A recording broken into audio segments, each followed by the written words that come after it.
हिंद सेवा मंडळ अहमदनगर यांचे भीरा खटोळ कन्या विद्यालय व कनिष्ठ महाविद्यालय श्रीरामपूर. मी प्राध्यापक मनोहर भागवत, अर्थशास्त्र.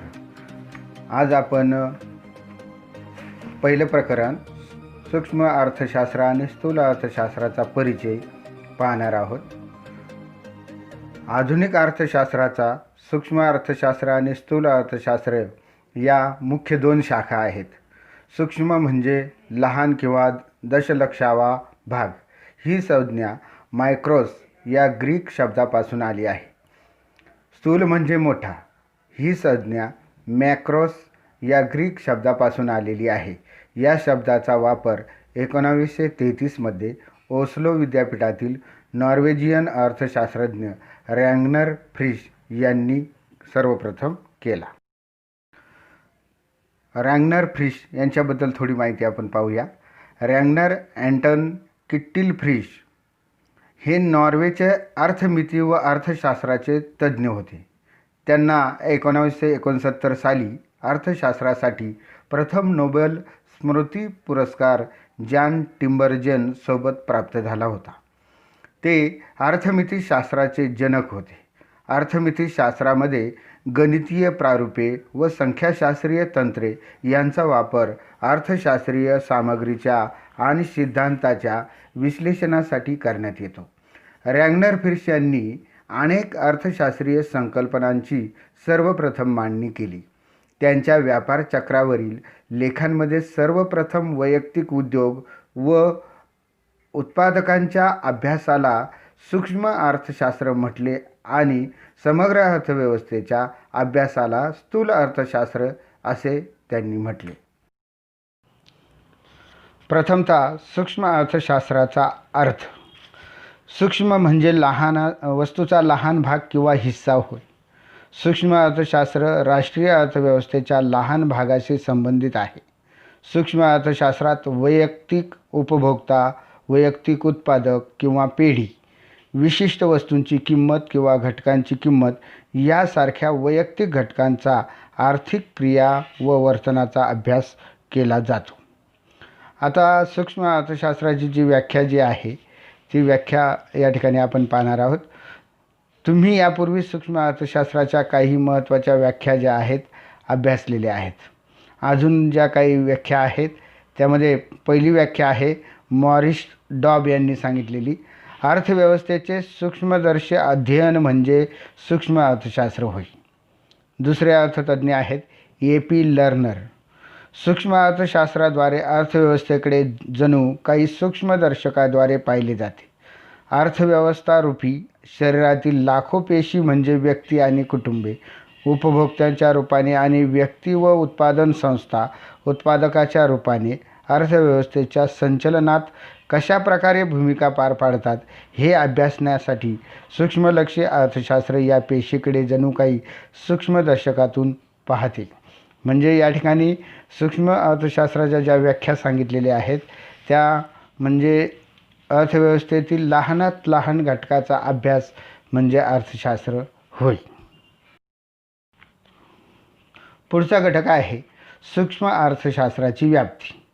आता या ठिकाणी जो तक्ता दिलेला आहे त्या तक्त्यावरून आपण त्याचा अभ्यास करूया. आता यामध्ये सूक्ष्म अर्थशास्त्राची व्याप्ती ही 3 प्रकारात दिलेली आहे. वस्तूच्या किंमत निश्चितीचे सिद्धांत, दुसरा आहे उत्पादन घटकांच्या किमती निश्चितीचे सिद्धांत आणि तिसरे आहे आर्थिक कल्याणाचे सिद्धांत.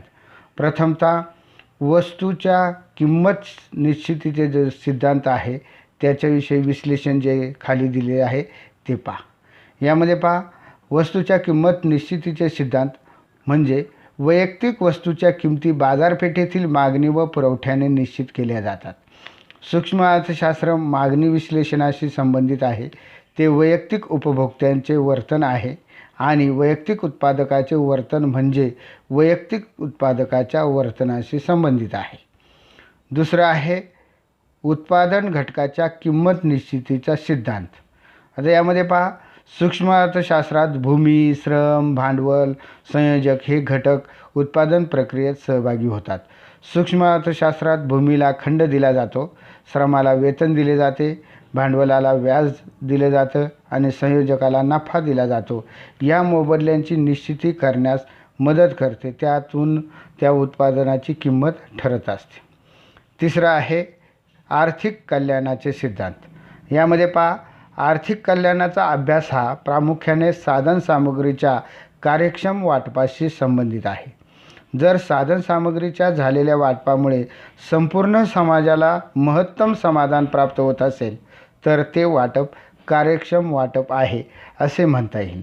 साधनांच्या कार्यक्षम वाटपामुळे समाजाचे जास्तीत जास्त आर्थिक कल्याणाचे उद्दिष्ट जे आहे साध्य होणे हे गरजेचे असते. दुसऱ्या शब्दात आर्थिक कार्यक्षमतांचा अभ्यास जो आहे तो यामध्ये होतो. आर्थिक कार्यक्षमतेचा विचार 3 प्रकारे केला जातो. त्यामध्ये उत्पादन क्षेत्रातील कार्यक्षमता, उपभोगाच्या क्षेत्रातील कार्यक्षमता, एकूण आर्थिक कार्यक्षमता. यामध्ये उत्पादन क्षेत्रातील जी कार्यक्षमता जी आहे ती पाहू आपण. उत्पादन क्षेत्रातील कार्यक्षमता म्हणजे उपलब्ध साधनसामग्रीच्या मदतीने जास्तीत जास्त उत्पादन घडवून आणणे ही आहे उत्पादन कार्यक्षमता. दुसरे आहे उपभोगाच्या क्षेत्रातील कार्यक्षमता. संपूर्ण समाजाचे जास्तीत जास्त समाधान होईल अशा पद्धतीने उत्पादित वस्तू व सेवांचे लोकांमध्ये वितरण होणे म्हणजे उपभोगाच्या क्षेत्रातील कार्यक्षमता. तिसरे आहे एकूण आर्थिक कार्यक्षमता. आता लोकांना सर्वाधिक प्राधान्याने हव्या असणाऱ्या वस्तूंचे उत्पादन होणे म्हणजे एकूण आर्थिक कार्यक्षमता. या कार्यक्षमता साध्य करण्याच्या दृष्टीने आवश्यक असणाऱ्या अटींचे विवेचन जे आहेत ते सूक्ष्मलक्षी अर्थशास्त्रामध्ये केले जाते. आता सूक्ष्मलक्षी अर्थशास्त्राचा अभ्यास हे प्रामुख्याने किंमत सिद्धांत व साधनसामग्रीचे वाटप यांच्याशी संबंधित आहे. आता अर्थशास्त्र या शाखेत संपूर्ण अर्थव्यवस्थेशी संबंधित समग्र परिमाणांचा अभ्यास केला जात नाही.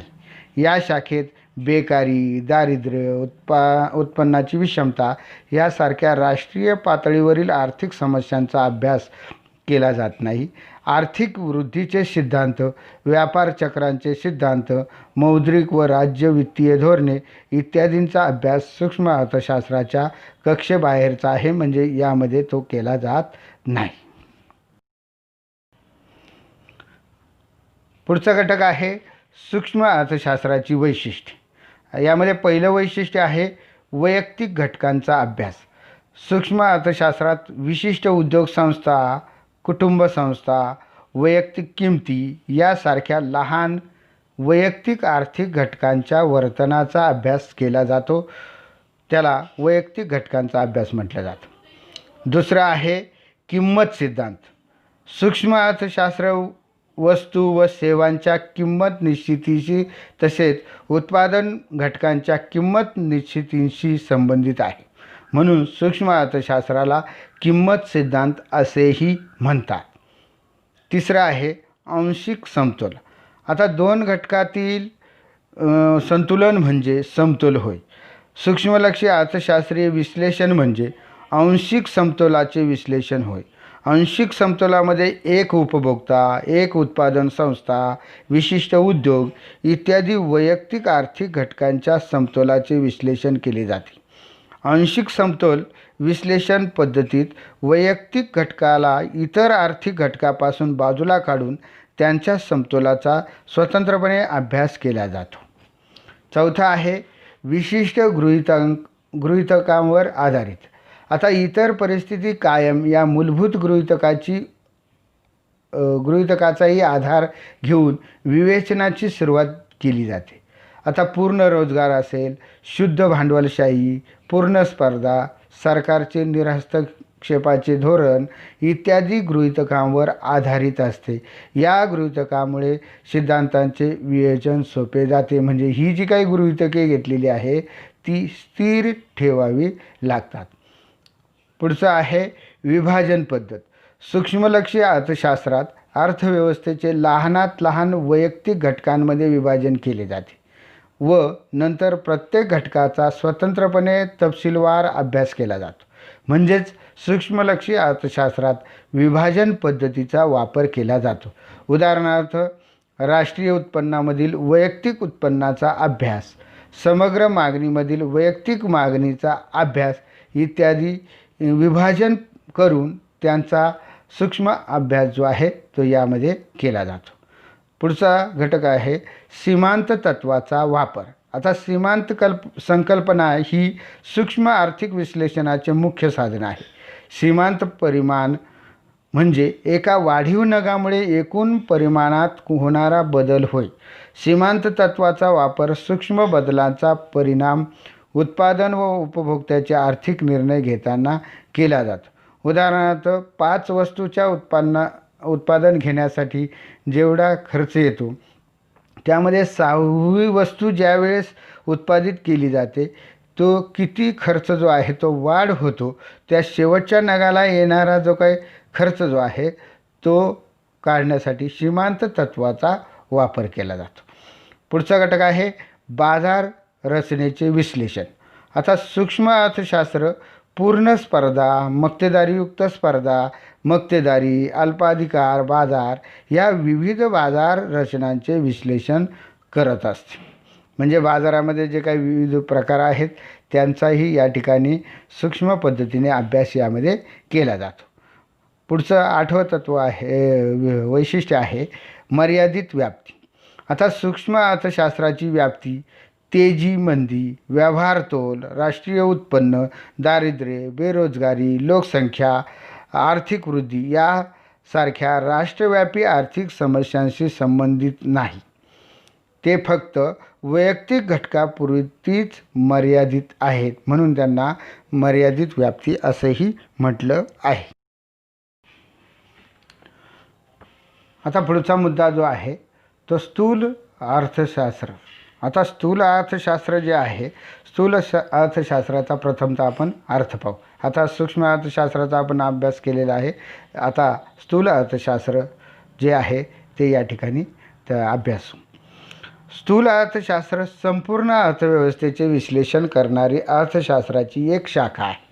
उदाहरणार्थ एकूण रोजगार, राष्ट्रीय उत्पन्न, राष्ट्रीय उत्पादन, एकूण गुंतवणूक, एकूण उपभोग, एकूण बचत, सर्वसाधारण किंमत, व्याजदर पातळी, व्यापार चक्रातील चढ उतार, व्यवसायातील चढ उतार इत्यादी स्थूल अर्थशास्त्र समग्र घटकांचा अभ्यास करतो. या अगोदर आपण सूक्ष्म अर्थशास्त्रामध्ये सूक्ष्म घटकांचा अभ्यास पाहिलेला आहे.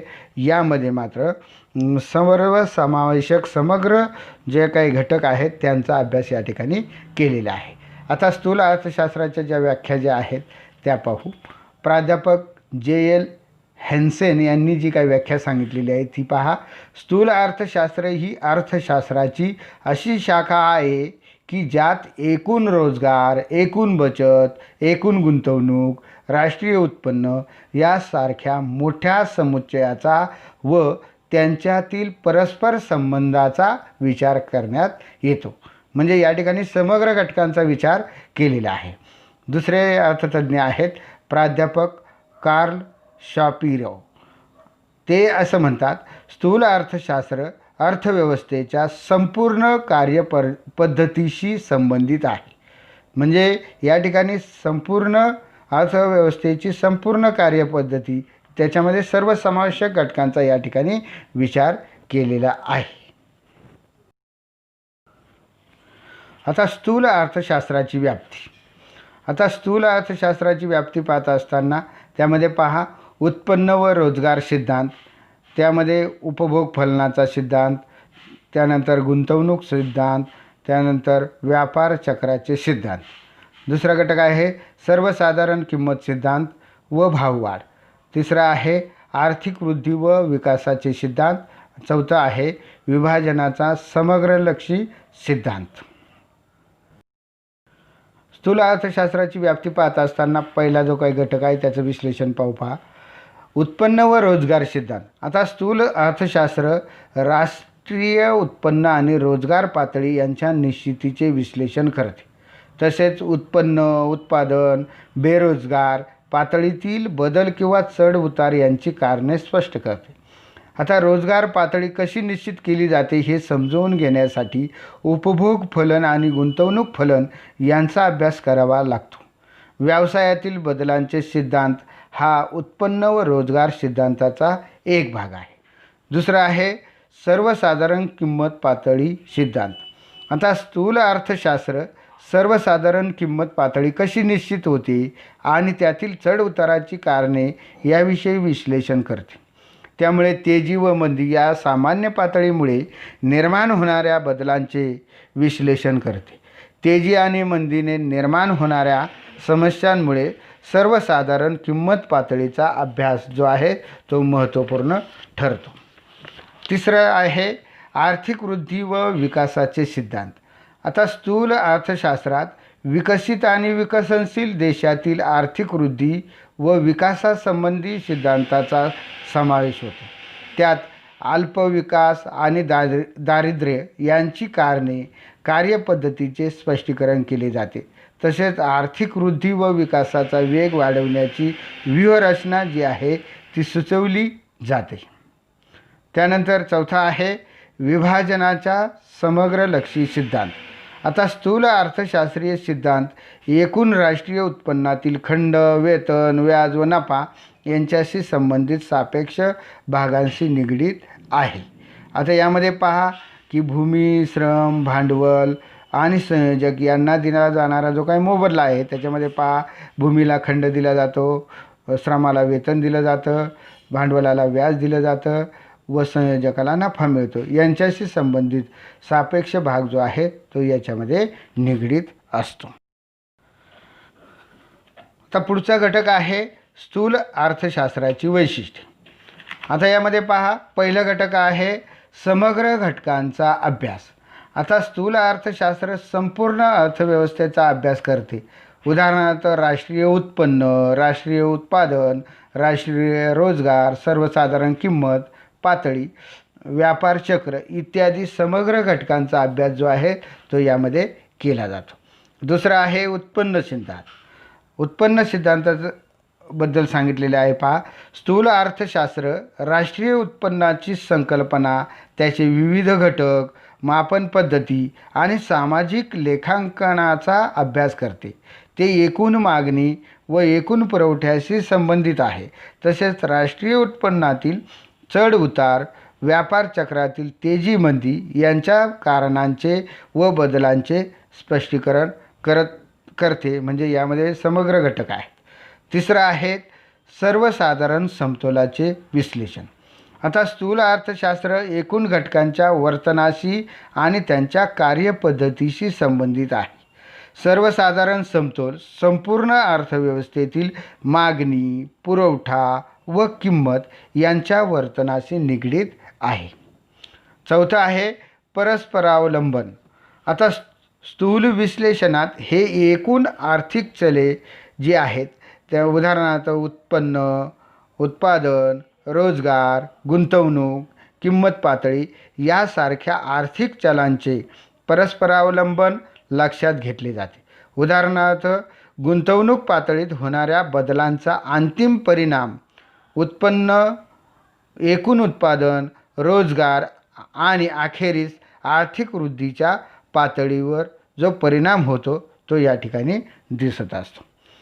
पाचवा आहे राशी पद्धत. आता राशी पद्धतीत एका घटकाचा अभ्यास नसून संपूर्ण अर्थव्यवस्थेचा अभ्यास केला जातो. प्राध्यापक बोल्डिंग यांच्या मते जंगल म्हणजे संपूर्ण झाडांचा समुच्चय असतो, परंतु त्यात एका विशिष्ट झाडाची गुणवैशिष्ट्ये दिसून येत नाहीत.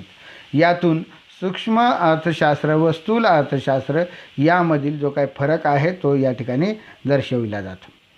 सहावं आहे वृद्धीचे प्रारूपे. आता स्थूल अर्थशास्त्रात आर्थिक वृद्धी व आर्थिक विकासातील विविध घटकांचा सहभाग अभ्यासला जातो. स्थूल अर्थशास्त्र वृद्धीची प्रारूपे विकसित करण्यासाठी उपयुक्त ठरते. आर्थिक विकासाच्या अभ्यासासाठी ही प्रारूपे उपयोगी ठरतात. विकासाच्या वृद्धी अभ्यासासाठी उदाहरणार्थ मूलभूत व अवजड उद्योगावर भर देणारे महालनोबिस वृद्धी प्रारूप. सातवं आहे सर्वसाधारण किंमत पातळी. स्थूल अर्थशास्त्रात सर्वसाधारण किंमत पातळी निश्चिती व त्यातील बदल यांचा अभ्यास जो आहे तो असतो. सर्वसाधारण किंमत पातळी म्हणजे अर्थव्यवस्थेतील सद्यस्थितीत उत्पादित केलेल्या सर्व वस्तू व सेवांच्या किमतीची सरासरी होय. पुढचं 8वं वैशिष्ट्य आहे धोरणाभिमुख. लॉर्ड केन्स यांच्या मते स्थूल अर्थशास्त्र आर्थिक समस्या सोडविणाऱ्या धोरणांची चर्चा करणारे शास्त्र आहे. उदाहरणार्थ भाववाढ नियंत्रण, रोजगार निर्मिती, अर्थव्यवस्थेला मंदीतून बाहेर काढणे इत्यादीसाठी धोरणाभिमुख निर्णय जे आहेत ते घेतले जातात. हे याचं वैशिष्ट्य